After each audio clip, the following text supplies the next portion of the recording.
Entre les téléphones et leurs applications, les cartes et paiements sans contact et les dizaines de mots de passe qui nous relient à nos informations personnelles, jamais dans l'histoire de l'humanité, nous n'aurons été autant en danger quant au piratage. Dans un nouveau numéro de complément d'enquête diffusé hier soir, France 2 s'intéressait justement aux hackers qui menacent notre sécurité. Et depuis le début de la pandémie, nos habitudes numériques se sont intensifiées et de fait les piratages qui vont avec. Toutes les informations n'ont pas la même valeur, ça dépend de qui t'arrive à pirater. Et si on croit que les hackers ne s'en prennent qu'aux particuliers, il n'en est rien. Leur nouvelle cible privilégiée, les hôpitaux. Ces pirates sont capables de contrôler, surveiller et fausser les résultats d'appareils médicaux à distance, comme les scanners ou les IRM. Je ne sais pas si les autorités en ont vraiment conscience aujourd'hui. Le trafic mondial d'extorsion de fonds dans le monde entier représenterait 1300 milliards d'euros par an. C'est 3 fois plus que l'argent généré par le trafic de drogue. Avec ce numéro de complément d'enquête, France 2 réunit 1 million de téléspectateurs. Alors carte bleue, mot de passe, faut-il avoir peur des hackers ?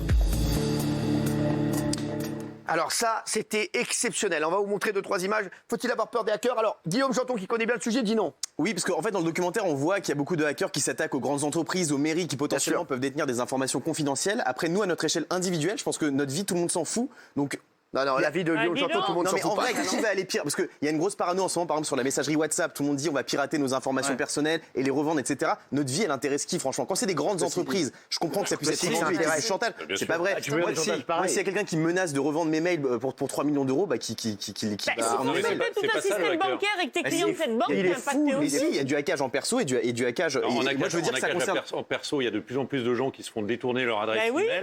Derrière, ils envoient des emails aux gens en annonçant leur décès.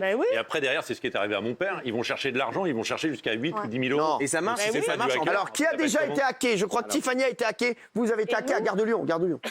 Merci. Je suis sur mon ordinateur, tout simplement, et en fait, j'ai un peignoir à ce moment-là. Et j'avoue qu'il y a une petite partie qui sort. Mon écran devient tout noir. Et là, il se rallume avec marqué « Bonjour, c'est Adopi, vous avez été pris en flagrant délit de streaming, machin, etc. » Et là, je me vois en photo. Je me vois 2 minutes avant en photo, avec la moitié de mon sein sorti. Donc ça veut dire qu'ils m'ont hacké, ils sont rentrés dans mon ordinateur. Alors juste attention, tous ceux qui ont des grosses poitrines, faites gaffe, Benjamin. Et donc, là, je me vois, mais imaginez la surprise, avec la tête comme ça, le sein qui sort, et ils m'ont demandé de l'argent en échange en se faisant passer pour Adopi. Et vous avez fait quoi? Non, j'ai tout éteint. J'ai éteint mon ordinateur et maintenant, sur toutes mes tablettes, je mets un morceau de scotch, un morceau de gaffeur. Non, c'est fou ça. Qui a déjà été hacké? Moi, ma carte bleue une fois. Non, c'est pas vrai. Ah oui. Et ma banquière m'a appelé, comme je voyageais beaucoup à l'époque, elle me dit « Est-ce que vous avez dîné hier soir à Hong Kong, un dîner de 15 personnes ?» Ah, j'ai dit « non, je suis à Paris. » Moi, c'est quoi j'y suis allé, moi. Et l'addition était énorme. Non, c'est vrai? Oui. Nous aussi, un week-end, alors indépendamment de notre groupe qui a été attaqué, il y a le week-end à Disneyland. On a reçu, alors sauf si mon mari avait amené une maîtresse, mais a priori non, et on avait 1000, 1700, 1800, alors c'est pas... Il y en a qui ont eu des... Si quelqu'un a compris cette anecdote, qu'il maîtrise, ou qu'il se taise à tout jamais, vraiment, moi je n'ai rien compris, mais rien pigé, rien capté. Comme si on avait pris un week-end à Disneyland. C'est pas la peine de la refaire, parce que je sais pas. Je vais vous dire, c'est pas la peine. Ne vous emmerdez pas, Isa, on vous aime bien comme ça, c'est comme ça qu'on aime. Allez, on a pu découvrir, par exemple, qu'il y avait des hackers qui hackaient notamment des dossiers médicaux, des informations confidentielles. Et c'est vrai que moi, c'est arrivé, un garçon que je connais, qui a un centre médical, ils lui ont hacké en fait toutes ces données. Et il me comment il fait derrière? Parce que s'il n'a pas les données pour soigner les clients, comment il fait? Tout à fait. Ça, c'est impossible. Il a été obligé de payer. Je vous le dis. Et il a été voir la police. La police a dit on ne peut rien faire. C'est impossible. Ou vous payez, ou bien vous allez perdre toutes les données des patients, parce que le lendemain, quand le patient revient, il ne sait plus ce qu'ils ont. Il ne sait plus ce qu'il a. Donc il avait toutes les données de tous ses patients, avec tous les dossiers médicaux, et forcément, il a dû payer la rançon. Et la police a dit on ne peut rien faire. Oui, qui paye en bitcoin. En fait, la rançon, ils ne demandent jamais en euros ou en dollars. C'est toujours en bitcoin, qui est une monnaie numérique. Le cours maintenant, c'est 36 000 $ pour un bitcoin. Donc ça a flambé, notamment à cause de tous ces hackers. C'est incroyable. Regardez sur les dossiers médicaux. En tapant un mot-clé assez simple, clinique, on trouve 5 machines qui sont en France et qui sont ouvertes. 5 machines détectées, ça paraît peu, mais ce qu'elles contiennent est une mine d'informations confidentielles. Donc là, on a accès au nom des patients, à leur date de naissance, on connaît le type d'examen, et puis là, on a la date de l'examen. Pour un pirate, les hôpitaux et les cliniques, ce sont des jackpots en puissance. Sur le Darknet, un seul dossier médical se revend entre 50 et 250 euros. À l'échelle de la France, la valeur du butin est estimée à 6 milliards d'euros. J'imagine qu'un banquier ou un assureur peut être intéressé par ce type de données.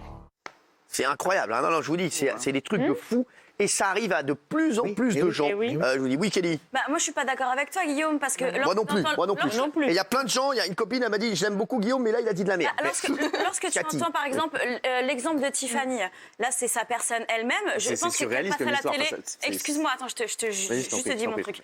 Qu'elle passe à la télé ou pas. Je pense qu'elle aurait quand même les boules qu'on la voit à poil sur Internet. Ensuite, quand tu entends l'exemple d'Isabelle, quand elle te dit si ta banque se fait pirater et que tu perds tout ton argent, comment tu fais? C'est toi qui perdras ton argent si c'est ta banque qui se fait pirater. En tout cas, Kelly, la seule info que je retiens de votre intervention, c'est que vous avez compris ce qu'avait dit Isabelle. Bravo. Non mais vraiment, bravo, merci. Toutes les deux. Donc c'est pour ça, si toi, tu te retrouves devant ton ordinateur à poil ou en train de faire l'amour avec ta femme, et bah t'auras quand même les boules quand tu vas retrouver les vidéos et que toute ta famille te verra à poil. Déjà, il n'a pas de femme. Pour faire l'amour, faut les boules. Déjà pour faire l'amour. Même ta grand-mère, elle risque quelque chose si elle a un. Là, vous voyez bien qu'il s'est pas habillé pour faire l'amour. Il prépare un cambriolage. Ça veut dire qu'il y a quelqu'un qui est devant l'ordinateur de Tiffany 24 heures sur 24 et qui attend qu'elle se mette nue. Enfin, c'est ça que je comprends pas en fait. Et d'ailleurs, vous avez pu avoir les coordonnées de la personne. On m'a parlé de quelqu'un de Nicolas Pernikov. Ce que je veux juste dire, c'est qu'on voit dans le documentaire que ça s'attaque toujours à des organisations, à des entreprises. Mais ici, on est concernés. Dites pas de bêtises. Gilles Verdez. Et vous aviez raison sur les petits commerçants. Parce que les grands groupes de presse ou industriels, ils ont soit des gens qui peuvent bosser pour eux, des entreprises de sécurité, mais les petits commerçants, quand ils vont déposer plainte, les gendarmes et les policiers, on le voyait dans le reportage, totalement impuissants, donc ils payent. Il y a de plus en plus de hackers russes qui viennent sur les petits commerçants. Regardez ce patron de PME qui a dû payer. Voilà. Regardez combien il a dû payer. Regardez. Grégory Miotte-Duquet s'est retrouvé le couteau sous la gorge, une PME de 20 salariés à faire tourner et 70 000 € de rançon à régler en 3 jours. Mais lui a décidé de ne pas se laisser faire et de négocier. La première phrase, c'est « Je ne peux pas payer 80 000 $, mais je peux vous proposer 5 000 ». Pour faire baisser le montant de la rançon, Grégory Miotte-Duquet joue sur la corde sensible. Le côté petite entreprise familiale qui n'a pas la possibilité de payer plus que ça. La négociation dure 3 semaines, 30 messages échangés. Et gentiment, après quelques tentatives supplémentaires, on arrive à se mettre d'accord sur les 5 000.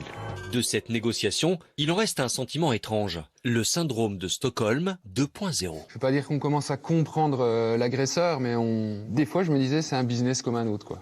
C'est incroyable. Alors je vais vous montrer un autre extrait, ce sera le dernier sur ce reportage, c'est le plus fort pour moi. Le reportage nous a montré comment certains équipements des hôpitaux peuvent se faire pirater, comme les pacemakers, et les hackers peuvent avoir le droit de vie ou de mort sur les patients. Regardez.